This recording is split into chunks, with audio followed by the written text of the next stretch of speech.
ابھی فلسطین ہوا ہے تو سارے اپنی اپنی وہ لے کے تو کہاں سے نکل آئے ہیں, نیچے اکاؤنٹ نمبر اور اپنے موبائل نمبر ڈسپلے کرا رہے ہیں کہ جی آپ لوگ تو فلسطین جا نہیں سکتے تو ہمارے اکاؤنٹ میں ٹرانسفر کریں. اللہ کے بندو, اور نہ دو انہوں پیسے, خدا نہ جائے. میں حیران کن بات بتاؤں, شام کے جو فضائل کے بارے میں حدیثیں آج انہوں نے جو دریافت کی ہیں نا, یہ وہ حدیثیں ہیں جو حضرت معاویہ رضی اللہ تعالیٰ عنہ نے اس زمانے میں دریافت کر کے اپنے آپ کو حق پہ اور حضرت علی کو باطل پہ ڈکلیئر کیا ہوا تھا.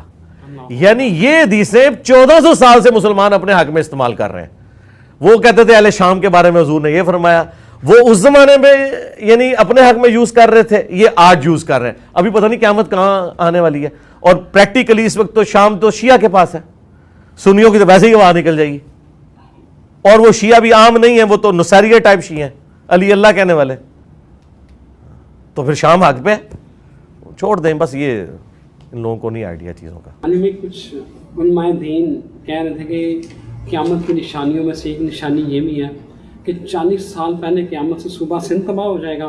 اور ایک اور جگہ پہ وہ ایک ڈبیٹ چل رہی تھی, وہ کہہ رہے تھے کہ 15ویں صدی کے بعد صدی کو نہیں ہے, اور یہ 1444 ہجری کو چل رہا ہے اور 75 تک تو ملیاں بیٹ. ان کے جو پرانے بزرگ ہیں نا, وہ کہتے تھے 1000 سال امت چلے گی. تو آج 1445 ہجری ہے. پہلے تو ان بزرگوں کے اوپر لعنت بھیجے نا, جو جھوٹ بول کے امت کو کہتے رہے. 450 سال تو ویسے ہی اوپر ہو چکے ہیں. رہ گیا ان کے ساتھ ہمارے آنے والے اسٹوڈنٹ لانتے ان کے اوپر بھیجیں گے کہ تسی بھی جھوٹے ہی نکلے. ٹھیک ہے, اس طرح کی کوئی اسیسمنٹ کر سکتا ہے؟ قرآن میں تو ہے کہ قیامت کا نبی علیہ السلام کو نہیں دیا گیا, صرف نشانیاں بتائی گئی ہیں. اچھا, احمد بریلوی صاحب نے امام مہدی کا جو سن ہے وہ 1837 ہجری نکالا ہوا ہے. 1837 ہجری, یعنی 400 سال تو ابھی احمد بریلوی کے پڑے میں پورے ہونے والے.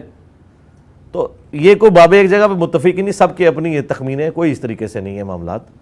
اور باقی قیامت کی جو یہ نشانیاں بتاتے ہیں وہ ساری پاکستان میں پوری ہو رہی ہیں. یورپ اور امریکہ میں تو زندگی سکون سے گزر رہی ہے. یہ سارے مسئلے تھرڈ ورلڈ کنٹریز کے ہیں. ٹھیک ہے, یہاں پہ بھی اگر اکانومی درست ہو جائے تو قیامت کی ساری نشانیاں ختم ہو جائیں گی, لوگ کہیں گے جنت ہی ہے. تو یہ غریب لوگوں کا آخری سہارا یہی ہے کہ قیامت کی نشانی ہے. یہ سیم باتیں اس وقت بھی تھیں جب حضرت حسین ابن علی کے ساتھ اتنا ظلم ہوا نا, تو اس زمانے کے لوگوں نے کہا جی قیامت کی نشانی ہے, جی اولاد رسول کو ذبح کر دیا, اس سے بڑی کیا قیامت ہوگی. تو یہ ہمارے لیم ایکسکیوزز ہیں, صرف اپنی ڈیوٹی سے بھاگنے کے لیے, اپنی کمزوریوں کو اس طریقے سے پردہ ڈالنے کے لیے. مجھے بتائیں, ایک ہی پاکستان کا ٹکڑا ہے بنگلہ دیش, ادھر کی قیامت کی نشانی تو کوئی پوری نہیں ہو رہی ہے, اس کی اکانومی تو اوپر جا رہی ہے, ہم دن بدن نیچے جا رہے ہیں. دیکھنے والی بات ہے نا. تو وہاں تو قیامت کی نشانی کوئی نہیں پوری ہوئی ہے. تو یہ ہماری کمزوری ہیں جن کو ہم قیامت کی نشانیاں, اور پھر جو وہ وائزین ہیں جو فیول دیتے ہیں ان حکمرانوں کو, یہ کہہ کے او جی جس طرح کی عوام ہوگی اس طرح کا حکمران آ جائے گا, اللہ سے توبہ کریں, گناہوں کی معافی مانگیں, یہ ہمیں یہ پڑھا رہے ہوتے ہیں. تو بنگلہ دیش والوں نے توبہ کر لی ہوئی ہے اللہ سے, جو ان کی اکانومی اوپر چلی گئی ہے. کیا یو کے اور امریکہ میں جو ہے وہ بدکاری ختم ہو گئی ہے جو وہ ان کی اکانومی اوپر جا رہی ہے؟ بھائی اللہ نے دنیا کو ایفرٹس کے ساتھ جوڑا ہوا ہے, ایفرٹ پٹ کریں گے تو رزلٹ بھی نکلیں گے. اس طریقے سے نہیں ہوتا کہ آپ ہر چیز کو روحانی پہلو کے ساتھ جوڑ کے تو اور اپنی غلطیوں کو پیچھے ڈال دیں اور اپنے سارے معاملات ٹھیک کر رہے ہیں. ان میں سے آج تک کسی مولوی نے کہا کہ اللہ پہ چھوڑ دیں, ہمارے مدرسوں کا خرچہ اللہ خود پورا کریں گے, ہمیں کوئی چندہ نہ دے. میں تو نہیں آج تک سنا کسی کو. ابھی فلسطین ہوا ہے تو سارے اپنی اپنی وہ لے کے تو کہاں سے نکل آئے ہیں, نیچے اکاؤنٹ نمبر اور اپنے موبائل نمبر ڈسپلے کرا رہے ہیں کہ جی آپ لوگ تو فلسطین جا نہیں سکتے تو ہمارے اکاؤنٹ میں ٹرانسفر کریں. اللہ کے بندو, اور نہ دیو انہوں پیسے, ہو خدا دا نہ آ جائے, رام نہ کریو, وہ تو وڑن نہیں دے رہے کسی نو. اور وہ غزہ میں جتنی آبادی ہے نا 20 لاکھ, مصریوں نے جتنے ٹرک وہاں مصر کے مسلم عوام نے کھڑے کر دیے نا, وہ آندہ ان کے سال کے لیے خوراک کافی ہے. ادھر سے کوئی بھیجنے کی ضرورت نہیں. نہ دیو انہوں نے اپنی گڑیاں نے نمیاں خرید لینی ہے. اللہ کو ڈرو خدا دا نہ آ جائے, نہ رام سور کھواؤ انہوں. اللہ دی رائے چتھے غریبیں چ منڈو. اس جناب وہاں لائن لگی ہوئی ہے, اس کوالٹی کا کھانا.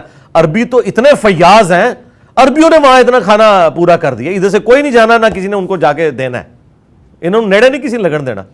اور پھر آ کے یہ ٹی وی پہ کر یہ بارڈر کھول دے, اسی جانا ہے, اسی جمعہ پڑھنا ہے.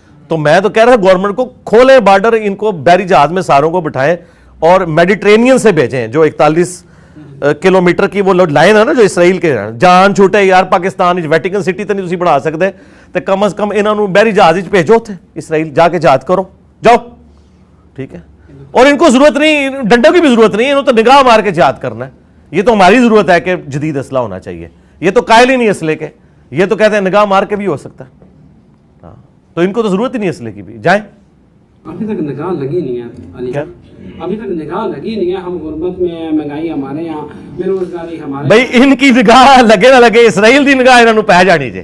ہاں ایک F-35 انہوں نے بھیجنا ہے, سارے بزرگوں کو جنت وچ پہنچا دینا انہوں نے, اتو بمباری کر کے. ہاں